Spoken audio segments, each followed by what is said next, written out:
What's up, guys? Welcome to another Hero Pass video where we're going to be keeping the noise going but giving feedback still and kind of giving you guys a little bit of update on what's going on with this whole thing, what the news is, what the drama is, and where everybody seems to be at. Now, I actually have a theory that basically come Monday we're going to be getting like a little news announcement from Jagex that there'll either be like a big update coming or something exciting coming to hopefully remove people's attention. And this works. They do it all the time. This is what they do. They'll drop something else and people are like, but we're getting this soon, and then that'll be it. The noise will quieten down. But we need to not let this drop down until we get something that we are actually happy with. Now, they also may drop some little changes or some updates to the Hero Pass that is okay. Like it's a step in the right direction. But if it's not far enough, if it's not quite enough, if they just do a couple of little things like, oh, we've reshuffled the actual pass levels, or we've reduced the time it takes to get the daily challenges stuff by 5%, or something really silly like this, or Iron Men have had their rewards changed very slightly.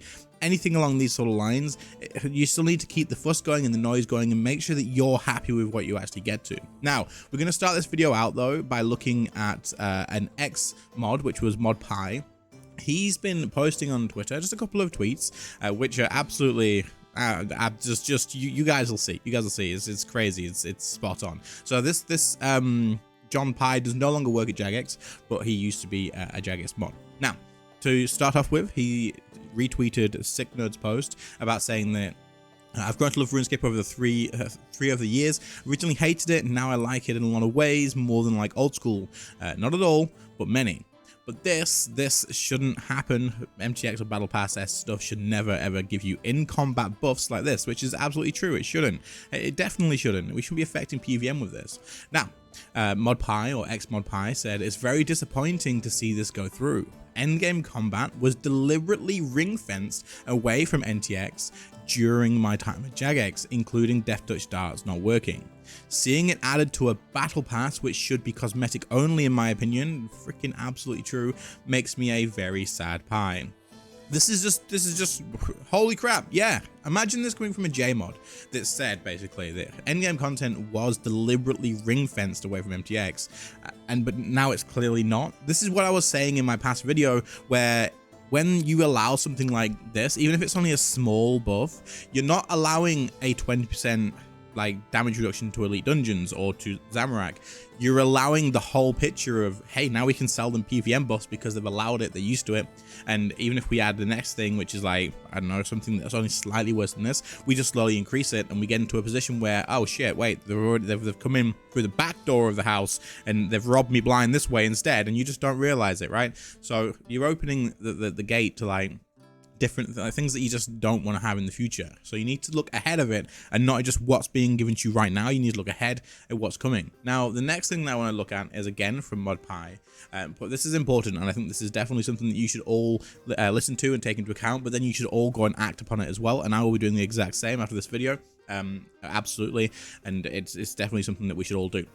So Mod Pie here, or X Mod Pie, says just a note on how to give feedback to devs. So he's explaining how it all works in Jagex and how they actually take it into account, people's feedback and stuff, and we should definitely take note of this and then follow along with it and give the feedback. We should give as much feedback as we can on what you want specifically yourself and other ideas that other people have had that you like too, and share that with the Jagex team. So they say never direct it at a specific dev. Always the team. Decisions are made as a team. Focus on what you specifically dislike and what you'd like changed. Toxic feedback rightly goes in the bin, so leave out any toxicity, which makes total sense. Unconstructive feedback isn't actionable. Makes sense as well.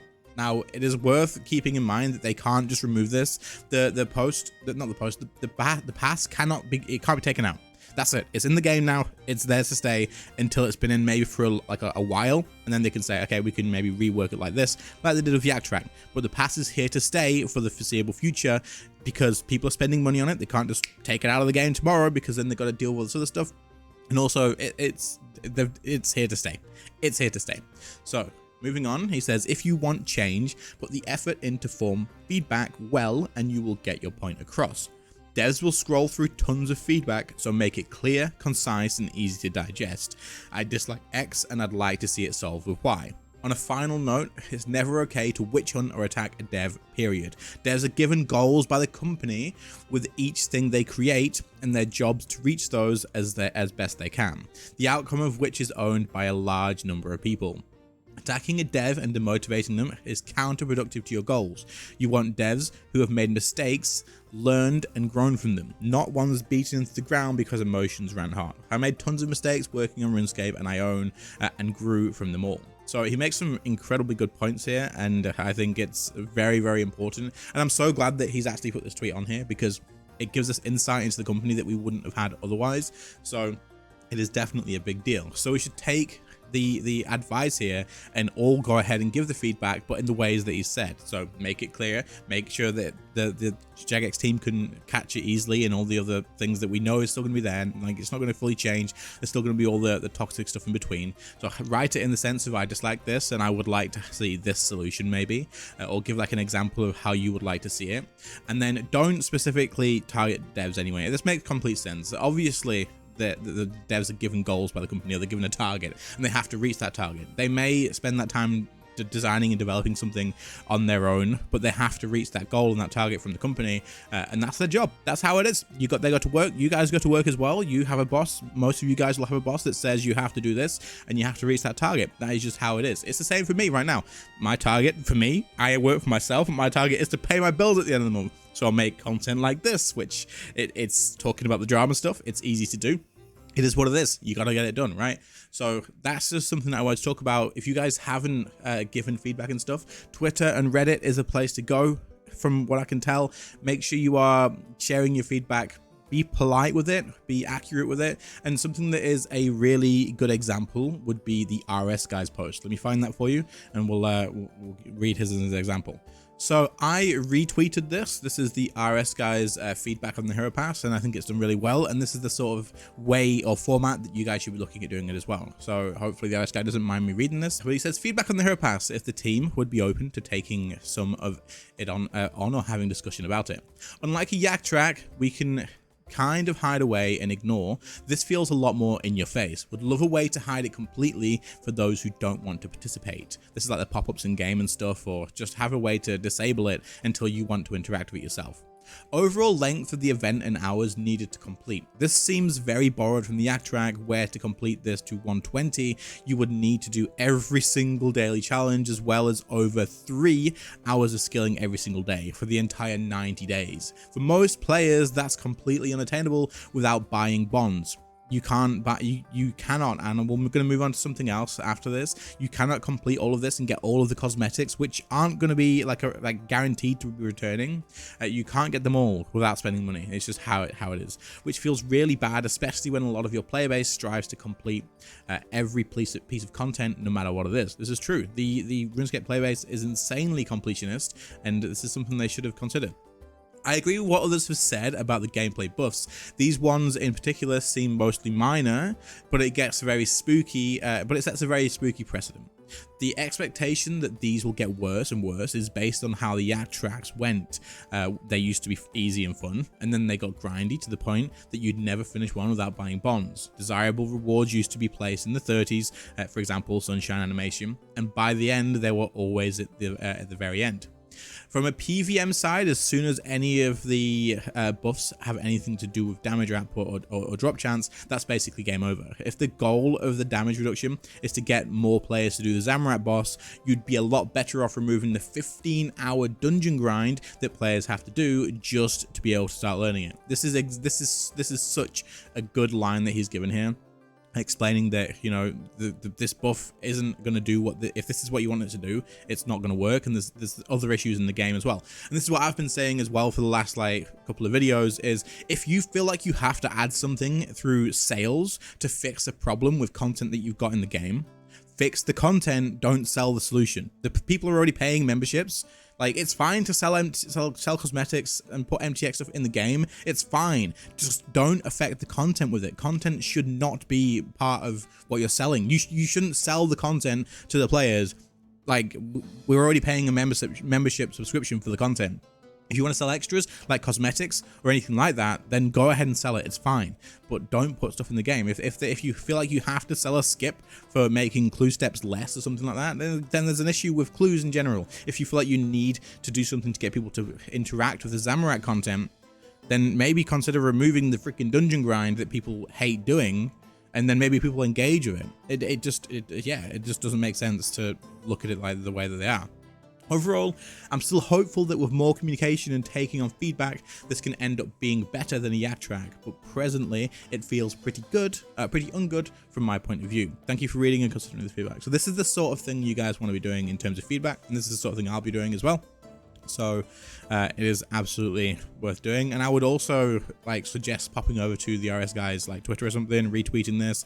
The same with any other feedback that you see like this that you agree with, as long as it's formed correctly. Retweet it, like it, give it some more attention, get the dev team to actually find it and see it, you know. So this is pretty important. Now, the last thing that I wanted to talk about is this bit here. Now, another math has already been done for this. I believe Protox has already done the math as well, so you can check out his video on it too. But I'm going to skip through most of this. I'm just going to go to the bottom bit, which is probably, you know, the important bit here, right? Finally, to be able to purchase every new and old reward from the hero shop, you need level 225. This requires 1,660 hours. That's about 20 hours a day. Don't do this. So, you know, chances are that the math may not be exactly perfect along this way, but it's close enough to the point where we know this is true because it's been said. I've heard time and time again that you cannot unlock every single reward from this unless you are spending. That's an issue. Jagex, what are you doing? What the frick? You can't put something in front of people and say that that you want to reduce the dailyscape stuff and then make it longer, and then you also don't want to have the whole FOMO thing, and then you add in something that people can't get all of it unless they get their card out or their wallets out and throw money at you guys. It's crazy. So unfortunately, you can't unlock everything unless you spend, apparently. There's just not enough time in the day. 20 hours a day of playtime over 3 months, by the way, is just not realistic. So let's be honest, it's not going to happen. Now, one last thing. The Reddit for RuneScape right now is crazy. It's hilarious, honestly. There's a lot of feedback and stuff in it. A lot of the stuff is maybe a little bit too far, but it is what it is. For example, the Reddit thing has been changed. The view account has been changed to Battle Pass Enjoyers. Love it. It's great. It's actually kind of funny. But Reddit is going crazy right now. So if you guys are interested, I will make a video going through the Reddit posts and we can have a little laugh about it, but we can keep the noise going. We can give our thoughts on it. We can look at the actual good feedback, the constructive feedback and stuff, and just keep track of what's going on. But I feel like we shouldn't be letting the noise drop down. Even if they drop some slight changes on Monday, think to yourselves, is this enough? Are we happy with this? Is this something that I am okay, cool, this is absolutely fine? Or think to yourselves is this still gonna feel a bit crap? Is this still bad? Are we just giving up on it? Make a little bit more noise and be respectful. Put it in a good, constructive way, and give you feedback. And hopefully we get somewhere with it. It is what it is, but hopefully we get somewhere. The Hero Pass is here to stay, but hopefully we can shape it in a way that kind of fits the game a little bit better. Anyway, thanks for watching. I appreciate it. Hopefully there's not too many of you guys being demotivated with playing right now. It sucks to see so many people that I know canceling their subscription and taking long breaks. It's not very good and enjoyable to see, especially as someone who will be around for the foreseeable future as a content creator, and this is my income as well. But it is what it is. So other than that, I'll catch you all in the next one. See you later, guys. Bye.